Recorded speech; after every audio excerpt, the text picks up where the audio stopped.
बूढ़े माँ बाप का सम्मान, दिल को छू जाने वाली कहानी। एक 80 वर्षीय व्यक्ति अपने 45 वर्षीय उच्च शिक्षित बेटे के साथ अपने घर में सोफे पर बैठा था। अचानक उनकी खिड़की पर एक कौवा बैठ गया। पिता ने अपने बेटे से पूछा, यह क्या है? बेटे ने जवाब दिया, यह एक कौवा है। कुछ मिनटों बाद पिता ने अपने बेटे से दूसरी बार पूछा, यह क्या है?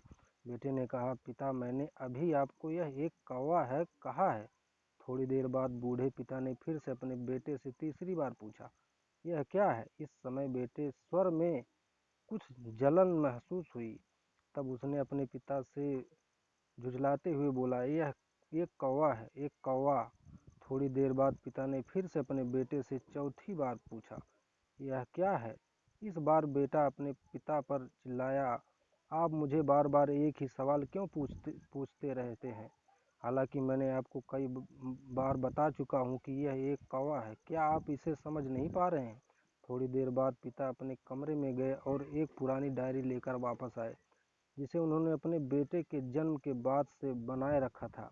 एक पेज खोलने पर उन्होंने अपने बेटे को उस पेज को पढ़ने के लिए कहा। जब बेटे ने इसे पढ़ा तो निम्नलिखित शब्द डायरी में लिखे गए थे, आज मेरा 3 साल का छोटा बेटा सोफे पर मेरे साथ बैठा था।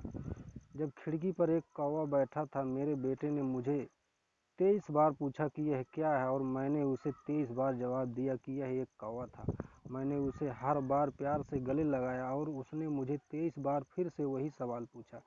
मुझे इस बात से बिल्कुल भी चिढ़ नहीं हुई कि मैंने अपने मासूम बच्चे के लिए प्यार महसूस किया है, जबकि छोटे बच्चे ने उससे 23 बार पूछा, यह क्या है?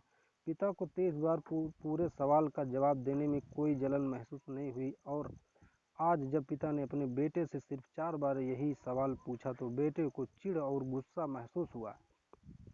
इसे पढ़कर उस बेटे को अपने किए गए व्यवहार का पता चल गया था, जिससे चलते अब वह मन ही बहुत शर्मिंदा हो रहा था। शायद उसे अब किए गए अपने बूढ़े पिता के प्रति व्यवहार पता चल गया था। इसलिए यदि आपके माता पिता जब बुढ़ापे में होते हैं, उन्हें ना तो पीछे छोड़नी खोज में देखें, एक दयालु शब्द बोले, शांत, आज्ञाकारी, विनम्र और उनके प्रति दयालु बने।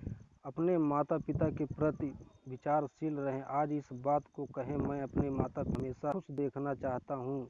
जब से मैं छोटा बच्चा था उन्होंने मेरी देखभाल की, उन्होंने हमेशा मुझ पर अपनी निस्वार्थ प्रेम वर्षा की।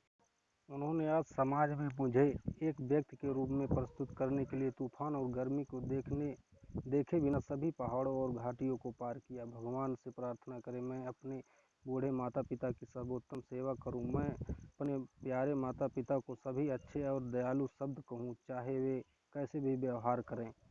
तो आप सभी इस कहानी को पढ़ने के बाद सीख जरूर मिली होगी। तो आपको यह कहानी कैसा लगा कमेंट में ज़रूर बताएं, और चैनल को भी सब्सक्राइब ज़रूर करें।